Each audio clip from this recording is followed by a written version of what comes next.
Welcome, everyone, to another episode of Plákata Nation. It's really good to be here with Jesus Ortiz, our baseball writer extraordinaire, insider, giving us the nitty-gritty of everything that's going on. And without further ado, we're going to, first of all, let you guys know. I know that you noticed the big absence. Cuz Rod is not with us today. He's out there, I think now in Paris, if I'm not mistaken, doing his investigations, trying to bring to you guys the latest going on in Major League Baseball. This guy never stops. But let's get to it, because what we're going to do today is we're going to go through our picks for the best hitter in the month of April, the best pitcher in the month of April, and the best team in the month of April. So right to it, Jesus, talking about the best hitter in April. For me, hands down, Aaron Judge. I mean, he has been going off. Love the fact that he's even hitting for a high average. He's absolutely crushing the baseball, hitting over 400 here in the month of April, 412 as I look at it as of today. When I look at what he's been doing, Jesus, I mean, 412 batting average, 9 Plakatas, 29 RBIs. Look at that OPS. It's 1235. Are you kidding me? I mean, this guy just doesn't stop. When you think he's like, okay, we've seen everything from Aaron Judge, guess what? Now he's a finesse hitting. He's hitting 412. Like, I'm thinking Ted Williams. And if you go back in the last 365 days of this, year, the last 365 days, so the calendar year, if you go back, he's got an F-WAR of over 13. All right. I don't want to get too technical here, but WAR is one of those numbers that pretty much let us know how good a player is, right? Like the overall contributions of a player. And he has a WAR of 13 in the last 365 calendar days. You know, the only player that we can do that with in the history of the world, in the history of humanity, is Babe Ruth. Babe Ruth is the only one that we can compare him to right there. If we look at that stat, this is his. Yeah, and Babe did some things, right? It's truly unbelievable. And at the end of the day, so we're looking at Aaron Judge as one of the better hitters who's ever lived. So I think we better recognize that. Yeah, absolutely. The best hitter in the American League right now.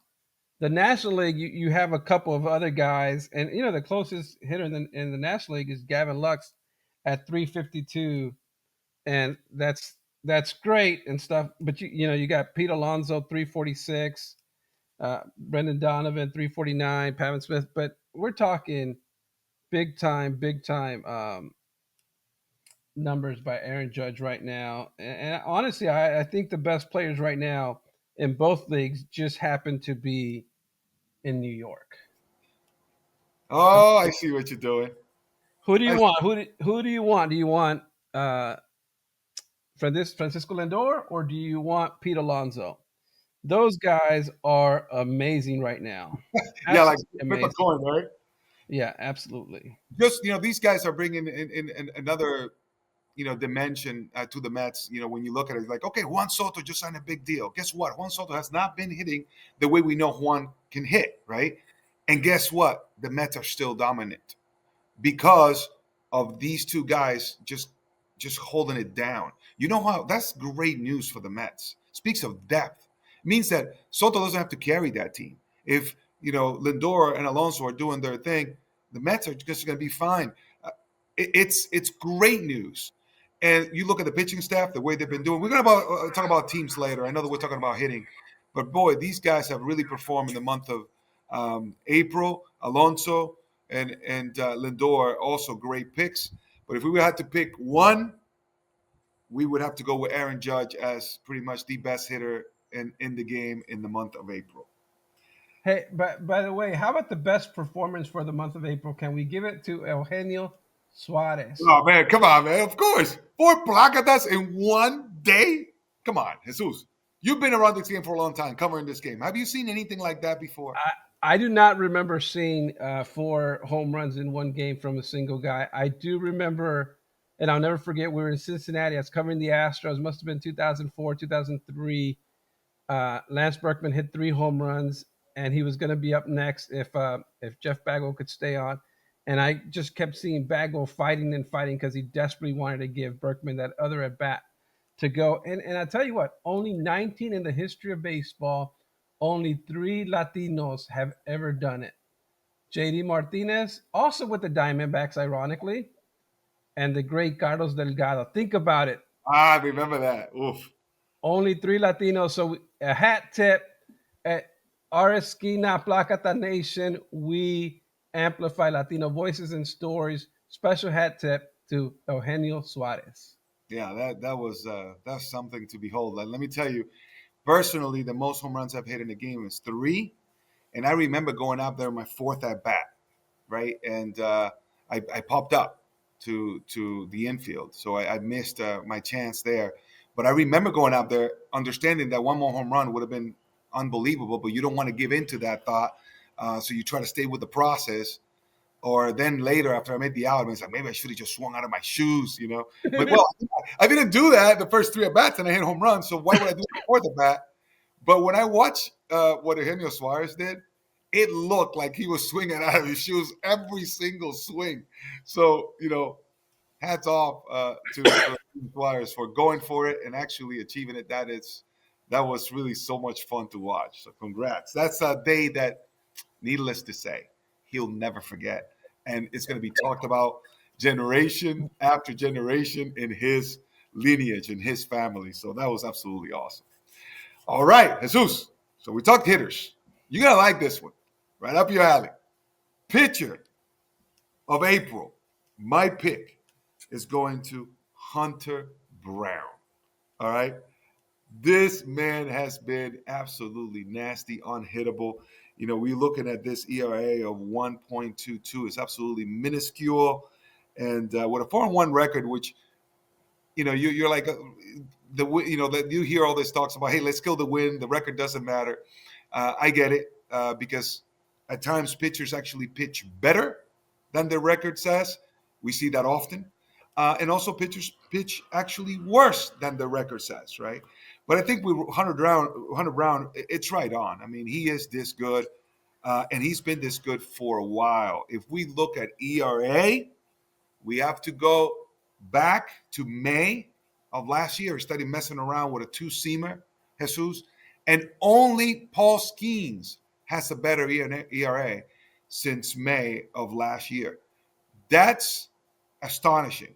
So we're talking about one of the better pitchers in baseball, not just in April, but in the past year. Yeah, no, absolutely. Hunter Brown the whole way. I've been, I'm based here in Houston. I've been able to see he and Framber Valdez are the reason that I think this Astros team has to be considered a World Series contender in the American League, which isn't front loaded like the National League. And Hunter Brown, like he's your guy right now that you're like he's suddenly like he's going to be the pitcher of the month in the American League. He's making a strong case that this is legit. Like this is no fluke. And he's the front runner right now for the American League Cy Young. It's early. It's going to be a long season, but with this guy, he's the Astros' number two right now. But if you talk to people in baseball, John Smoltz, I think the other day was quoted saying that if he had to pick one guy to start game one, it would be Hunter Brown. Great kid, and 1.22 ERA. It's not quite 1.12 like the legendary Bob Gibson, but 1.22 is a pretty good start. And Now, the only thing, if you want to be a little bit nitpicky, like Bob Gibson used to do it in 9 innings, right? So he's like 6 innings and stuff. But that's the next step in the progression. But I think the Astros, especially if Lance McCullers comes back, and there's a chance if he performs well after this, feels well after his latest bullpen, he could be back in the rotation. The Astros are going to be pretty good again. They are pretty good. yeah, what a team, what a dynamic team, and what a run it has been. Because it seems that they just continue. That when they started out, let's go back 7 years ago. Shoot, let's go back when I played there. All right, we're talking about you know 2013. And, the team was just kind of getting together. The team was not good at that time, but that's when Altuve came up. And I remember talking to him and just being his teammate was just amazing. And I'm looking at him, I'm like, this kid is good, right? And I'm like literally saying this kid because he was like in his early 20s, if anything. I mean, maybe he was 20 years old, 21. And look at what he has become now. So imagine the progression and the run that they've had. And they're still pretty good, even with the with guys leaving and getting traded and all of that. They're still going to be in the mix.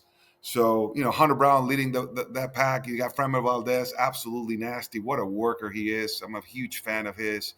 So this is a team to be reckoned with. But the award of pitcher in April, Plakata pitcher of the month of April, is going to go to Hunter Brown. And we're going to continue moving on. Yes, the Astros are pretty good. But Jesus, I have to give the team of April, right? The Plakata team of April, I'm going to have to go with the Detroit Tigers, man.